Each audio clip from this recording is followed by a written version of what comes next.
اعوذ باللہ من الشیطان الرجیم، بسم اللہ الرحمن الرحیم۔ لائف ویوز اسرار قریشی کی ایک اور نشست کے ساتھ میں حاضر ہوں۔ اللہ پاک مجھے اچھی بات عطا فرمائے اور اس بات کو آپ تک اچھے طریقے سے پہنچانے کی توفیق عطا فرمائے، آمین۔ وہ غالب کا شعر ہے، رو میں ہے رخش عمر کہاں دیکھیے ہمیں، نہ ہاتھ باغ پر ہے نہ پا ہے رکاب میں، کہ جو گھوڑا ہے عمر کا وہ تو چلے جا رہا ہے، اپنی رو میں چل رہا ہے وہ تو، چونکہ ہمارا تو نہ ہاتھ اس کی لگام پہ ہے نہ اس کی وہ جو سیڈل ہوتی ہے یا اس کے جو رکاب کہتے ہیں جس پہ پاؤں رکھ کے اوپر چڑھتے ہیں، نہ پاؤں اس میں ہیں، تو ہمیں بھگائے لیے جا رہا ہے جہاں بھی لیے جا رہا ہے۔ تو تیسرا دور آ جاتا ہے جس کو ہم مڈل ایج کہتے ہیں، مڈ 40s سے لے کے اور 50s، مڈ 50s کہہ لیجئے اس کو آپ۔ آج کل کے دور میں ویسے 60 تک بھی لوگ اسی میں رہتے ہیں، یعنی نسبتاً ینگ نظر آتے ہیں آپ کو۔ یہ جو ایج ہے اس میں پہلے ہم تھوڑی فنی بات کر لیتے ہیں۔ یہ وہ ایج ہے جہاں مڈ لائف کرائسس شروع ہوتا ہے، ٹھیک ہے۔ مڈ لائف کرائسس کیا ہے؟ مڈ لائف کرائسس یہ ہے کہ آدمی اپنی عمر سے خوفزدہ ہوتا ہے اور اپنی عمر کو زور لگا کے پیچھے لانے کی کوشش کرتا ہے، ٹھیک ہے۔ اب وہ پیچھے تو نہیں آ سکتی نا، تو وہ کیا کرے گا؟ وہ انتہائی فیشن کرے گا، عجیب و غریب قسم کے، لال رنگ کی قمیض پہن کے پھرے گا، بڑا سا چشمہ لگا لے گا، ٹھیک ہے، اور اسی طرح سے کوئی ایسی حرکتیں کرے گا ایز اف بہت ہی ینگ ہیں اور بہت ہی جناب پتہ نہیں بہت ہی اسٹائلش ہیں اور کیا ہیں، and he would look like a fool, ٹھیک ہے۔ لیکن بہرحال یہ والی ایج ہے مڈ لائف کرائسس، اس میں پھر ظاہر بیوی بھی بوڑھی نظر آنے لگ جاتی ہے مردوں کو، کہ یار یہ پرانی ہو گئی ہے نا، اب تو دیکھو 20 سال ہو گئے میری شادی کو، ٹھیک ہے، تو بلکہ اس سے بھی زیادہ ہو گئے شاید، تو یہ پرانی لگتی ہے اب سے تو دفتر میں کوئی نئی چمکیلی لڑکیاں بھی نظر آنے لگ جاتی ہیں، ان کا بھی احساس ہونے لگتا ہے کہ ہاں یہ بھی ہیں، ان میں سے کوئی ہنس مسکرا کے بات بھی کر لیتی ہے، تو یہ مڈ لائف کرائسس پکا ہو جاتا ہے۔ اور یہ بڑی ظالم چیز ہے اور شاید ہر مرد اس سے گزرتا ہے، خواتین بھی گزرتی ہیں، لیکن خواتین کا ذرا تحمل بہتر ہے نسبتاً، تو لیکن مردوں کا تو جواب نہیں ہے نا، وہ تو فوراً لال قمیض پہن کے کھڑے ہو جاتے ہیں وہ تو، اور وہ پتہ یہ چلتا ہے کہ حلیہ یہ ہوتا ہے کہ بڑی ٹائٹ قسم کی انہوں نے ٹی شرٹ پہنی، یہ لال یا نیلی یا پیلی برائٹ اور اس طرح کی کوئی، اور بڑا سا پیٹ نکالا ہوا اس میں، and they don't care about that actually۔ anyway، اب ہم سیریس گفتگو کرتے ہیں۔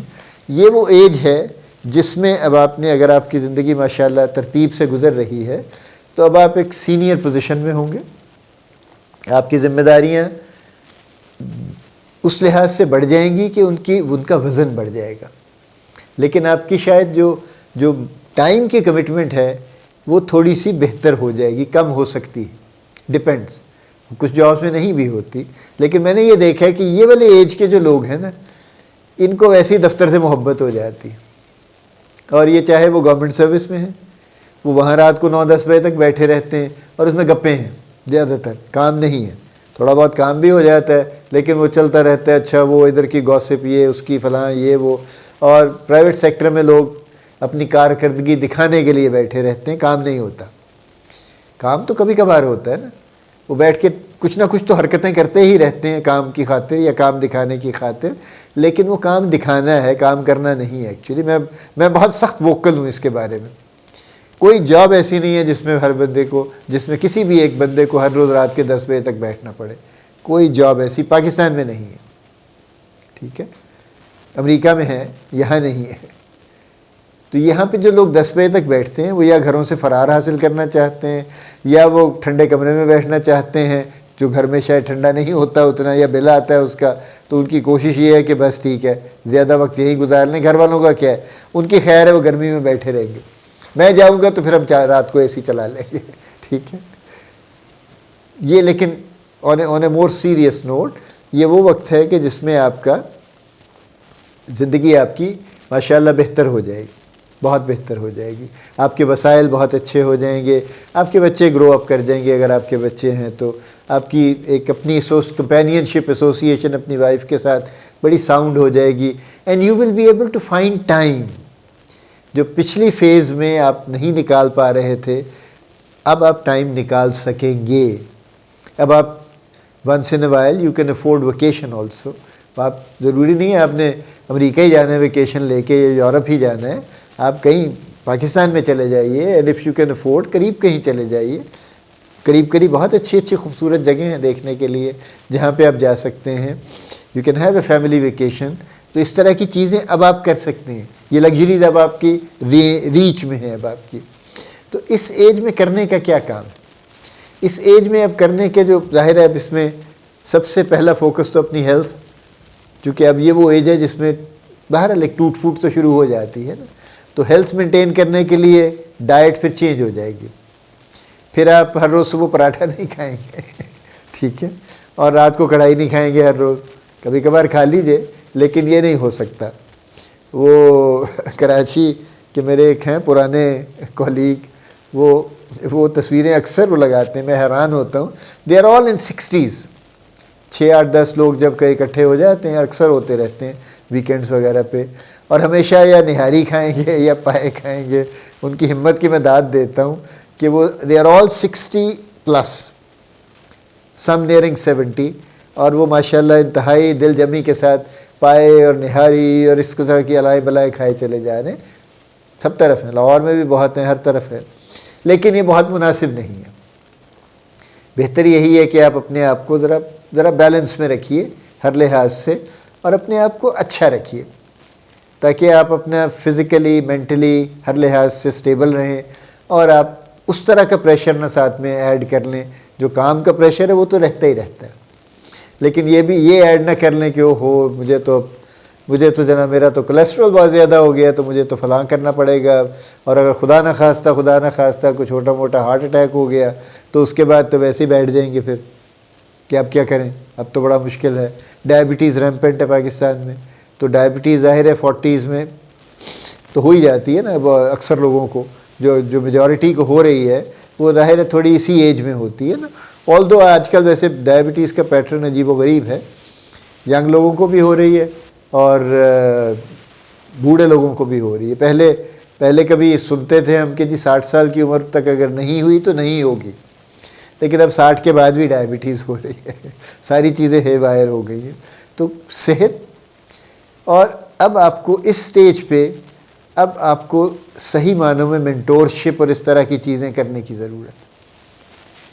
لوگوں پہ انویسٹ کیجئے، لوگوں کو سکھائیے. اب آپ اتنا سیکھ چکے ہیں ماشاءاللہ کہ آپ لوگوں کو سکھا سکتے ہیں. نئے ایکسپیریمنٹ کیجئے، انوویشن کیجئے، کیونکہ اب آپ کی وہ پوزیشن ہے کہ آپ کر سکتے ہیں. آپ پروگریسو آئیڈیاز لے کے آئیے. اگر آپ جاب ہی کرنا چاہتے ہیں تو جاب کیجئے، بڑی اچھی بات ہے. آپ بڑے اچھے طریقے سے بڑے ہنسی خوشی اپنی زندگی گزاریں گے. اگر آپ اس سٹیج پہ بزنس شروع کرنا چاہتے ہیں تو I will not recommend, this is too late. اگر آپ اس سٹیج پہ امیگریشن لینا چاہتے ہیں تو I will not recommend, it is too late. یہ کام اس سے پچھلی ایج میں کرنے کے تھے. اب آپ اگر ایک سرٹن سٹیج پہ آ گئے ہیں، اگر آپ ماشاءاللہ ایسوسیٹ ڈائریکٹر ہو گئے ہیں اپنے کسی بھی، یا CFO ہو گئے ہیں، یا اور اس ڈائریکٹر فائنانس ہو گئے ہیں، یا اس طرح کی کوئی چیز آپ ہو گئے ہیں، اب اگر آپ یہ سمجھتے ہیں کہ بس اب میں اپنا کاروبار شروع کر دوں گا، تو یہ ٹائم نہیں ہے. آپ کے پاس وہ اسٹرینگتھ نہیں ہے، آپ کے پاس فزیکل مینٹل فیکلٹیز آپ کی اتنی شارپ نہیں ہیں. ٹھیک ہے، جو کام آپ کر رہے ہیں اس میں آپ ماشاءاللہ بہت ماہر ہیں. You have great expertise in that, وہ آپ بہت اچھا کر لیں گے. لیکن ایک نیا کام شروع کرنا، اس کے لیے نئے اسکل سیکھنا، یہ مناسب نہیں ہے اس ایج پہ. ایکسیپشنس ہو سکتی ہیں، لیکن جنرلی میں نے دیکھا ہے کہ جن لوگوں نے اس ایج بریکٹ پہ آ کے کام شروع کیے ہیں اپنے ذاتی سو کالڈ، وہ میرے چچا کہتے تھے کہ یار وہ نام کے ساتھ CEO لکھا ہو نا اپنے تو بڑا عجیب سرور محسوس ہوتا ہے. تو وہ سرور لینے کے لیے جو CEO لکھتے ہیں نا، وہ زیادہ دن نہیں لکھا جاتا، وہ کارڈ ہی رہ جاتا ہے، پھر بزنس تو غائب ہو جاتا ہے پھر وہ. تو یہ مت کیجیے، اور جو کام آپ کر رہے ہیں جس میں آپ نے ایکسپرٹیز حاصل کر لی ہے اس پہ فوکس رکھیے، اور اپنے آپ پہ فوکس رہیے، اور اپنے آپ کو انجوائے کیجیے. اپنی خوشحالی کو انجوائے کیجیے، اپنی آسانی کو انجوائے کیجیے. اللہ کرے تب تک آپ ہو چکے ہوں، اور اگر آپ نے پچھلے وقت اچھے گزارے ہیں اور ٹھیک سے محنت کی ہے اللہ تعالیٰ کا فضل آپ کے ساتھ ہے تو انشاءاللہ آپ اچھے حال میں ہوں گے، تو اچھے حال میں رہیے. اللہ پاک آپ کو بڑی کامیابیاں عطا فرمائے. اللہ پاک آپ کا حامی و ناصر ہو، ہم سب کا حامی و ناصر ہو. آمین.